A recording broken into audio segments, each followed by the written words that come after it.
تو جب ہر انسان کے بارے میں ہر وقت یہ توقع ہے کہ یہ توبہ کر سکتا ہے، تو پھر کسی بھی انسان کو مسلم، کافر، حقیر سمجھنے کا کوئی جواز ہے؟ آج وہ یہ کر رہا ہے اور رات کو توبہ کر لے، وہ کل توبہ کر لے، وہ موت کے آخری لمحے میں توبہ کر لے، تو میری حقارت تو مجھے گرا دے گی اور وہ جنت کے مزے کر رہا ہو۔ تو رمضان میں داخل ہونے کے لیے دوسری تیاری یہ ہے کہ اپنے دل کو سب کی نفرت سے صاف کر دو۔ اللہ نے میرے نبی سے کہا لست علیہم بمسیطر، میرے نبی آپ ان کے اوپر کوئی ٹھیکیدار نہیں ہے، یہ میرا کام ہے، بس آپ اپنا پیغام پہنچائیں۔ تو آپ اس پیغام پہنچانے میں سامنے کون تھے؟ کافر، اور آپ دیکھ رہے تھے اس کو ایمان نصیب نہیں ہوگا، یہ تو آپ کو اللہ نے نظر دی تھی، پھر بھی آپ نے اس کی اتنی منتیں کی ہیں۔ ابو جہل، آپ نے کہا میری امت کا فرعون ابو جہل ہے، اور موسیٰ کے فرعون سے بڑا فرعون ہے کہ موسیٰ کے فرعون نے مرتے ہوئے کہا توبہ کرتا ہوں، اور اس امت کے فرعون نے کہا گردن ذرا نیچے سے کاٹنا تاکہ لوگوں کو پتہ چلے کسی سردار کی گردن۔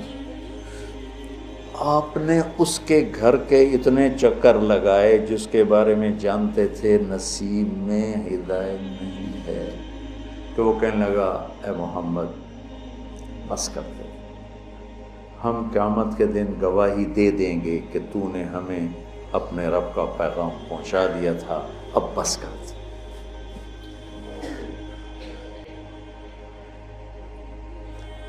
اب دیکھتے نہیں جو مریض لا علاج ہوتا ہے ڈاکٹر کہتے ہیں جب لے جائے اس کا کوئی علاج نہیں، اس کو ہاسپٹل سے فارغ کر دیتے ہیں، گھر لے جائیں کوئی علاج نہیں، اور میرے نبی دیکھ رہے ہیں اس کا کوئی علاج نہیں، پھر بھی اب اس کی منت کرتے جا رہے ہیں، کرتے جا رہے ہیں، کرتے جا رہے ہیں۔ کاش ہم تھوڑا سیرت کو بھی پڑھتے۔ پھر مجھے خواجہ صاحب یاد آ جاتے ہیں، سکھری تروش منصوری نو تھپ رکھ کنز کدوری نو، ہادی نہ سمجھ ہدایہ کافی نہ سمجھ کفایہ، کفایہ کافیہ وزن شعر کی وجہ سے، ہادی نہ سمجھ ہدایہ کافی نہ سمجھ کفایہ، کر پرز شرع وقایہ ایو دل قرآن کتاب۔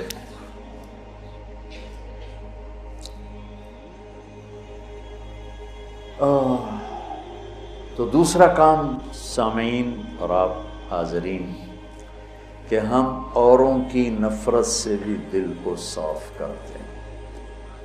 ہم چاہتے ہیں نا اللہ ہمیں معاف کر دے،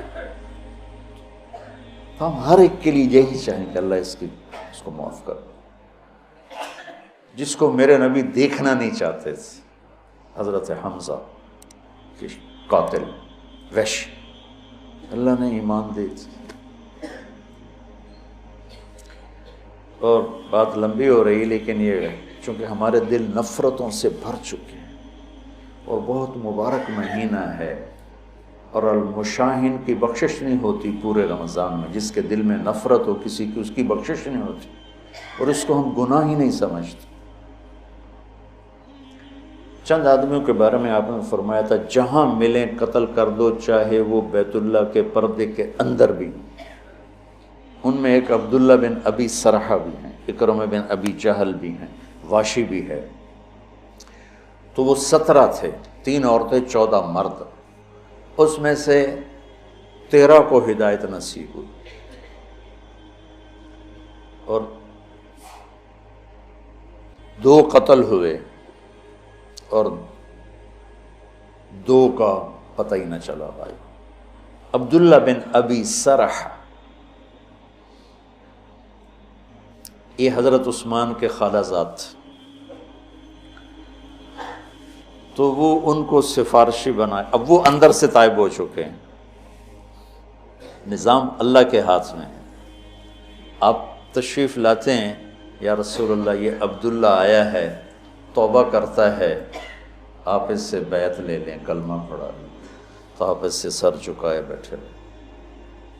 پھر انہوں نے کہا یا رسول اللہ یہ عبداللہ آیا ہے توبہ کرتا ہے، آپ اس کو کلمہ پڑھائیں۔ پھر کہا یا رسول اللہ یہ عبداللہ آیا ہے توبہ کرتا ہے، آپ اسے کلمہ پڑھائیں۔ تو آپ نے اس کو کلمہ پڑھایا اور بیعت لے کر فرمایا الیس منکم رجل رشید یضرب عنقہ، تم میں کوئی سمجھدار نہیں بیٹھا تھا جو اس کی گردن اڑا دیتا؟ تم دیکھ نہیں رہے تھے کہ میں اس کا ہاتھ اپنے ہاتھ میں نہیں لے رہا تھا، تو تم سمجھے کیوں نہ، اس کی گردن کیوں نہ اڑائے؟ کہ یا رسول اللہ ہمیں پتہ نہیں چلا، آپ ہمیں اشارہ کر دیتے۔ تو آپ نے فرمایا نبی خیانت نہیں کرتا ہے، نبی میں خیانت نہیں ہوتی کہ میں ادھر ہاتھ بڑھاؤں ادھر تمہیں اشارہ، یہ نبی کی شان سے پاک ہے۔ میں قربان جاؤں اس کی رحمت پر۔ اور موت کیسے آئی؟ کہ مصر کے گورنر بنائے گئے حضرت عمر کے زمانے میں، حضرت عثمان کے زمانے میں، فجر کی نماز پڑھا رہے تھے، نماز کے بعد ایک طرف سلام پھیرا السلام علیکم ورحمۃ اللہ، اور دوسری طرف پھیرنے سے پہلے ہی گر کے انتقال ہو گیا۔ انہوں نے کہا تو صحابی ہونا ہی کافی تھا، لیکن اگر موت کیسے؟ تو جب اللہ فیصلہ فرماتا ہے تو اللہ کے نبی 3 دفعہ رکے رہے، پھر آپ نے بیعت لی۔ تو لہٰذا میرے عزیزو، سامعین، حاضرین، سب سے دل صاف کر دو،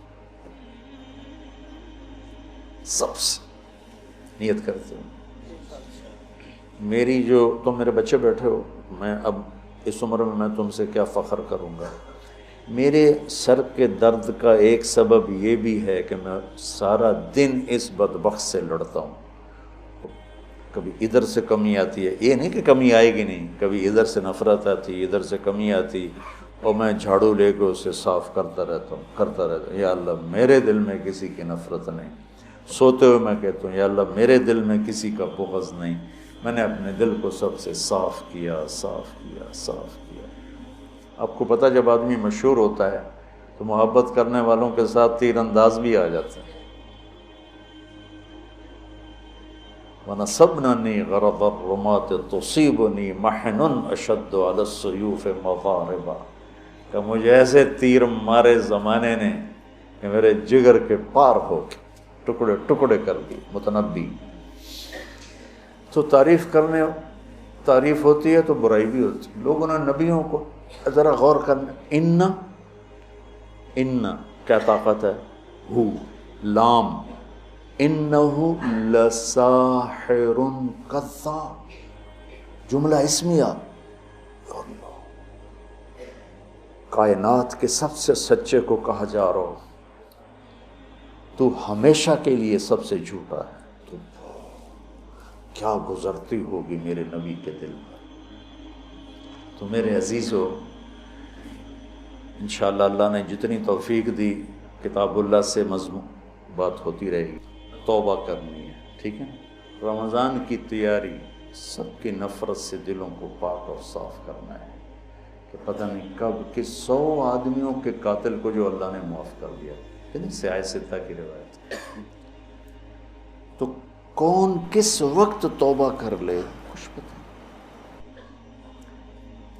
اکبر ساری زندگی اس نے دین الہی، مرتد ہو گیا، کافر ہو گیا، دین لا الہ الا اللہ محمد الرسول اللہ اکبر ذل اللہ، یہ کلمہ بن گیا، اور اسے سجدہ ہوتا تھا، اور شراب حلال ہو گئی، گائے حرام ہو گئی، اس طرح کی خرافات میں پھنس گیا۔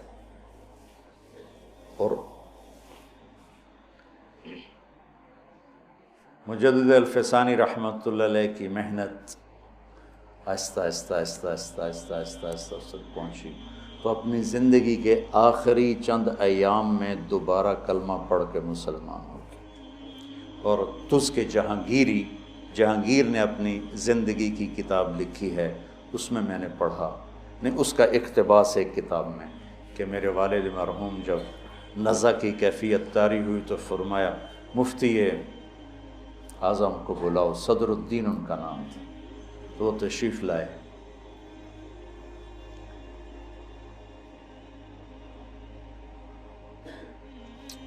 اللہ کی رحمت کو تنگ نہ کرو، گھٹن نہ پیدا کرو، بڑی وسیع ہے۔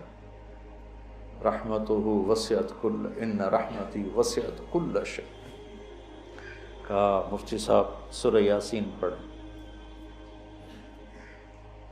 تو انہوں نے سورہ یاسین پڑھنی شروع کی۔ تو جب سلام قول ابن رب الرحیم پر پہنچے تو اس کلمہ پڑھا اور اس کی جان نکلی۔ 300 بیویاں تھیں اس کی، 300۔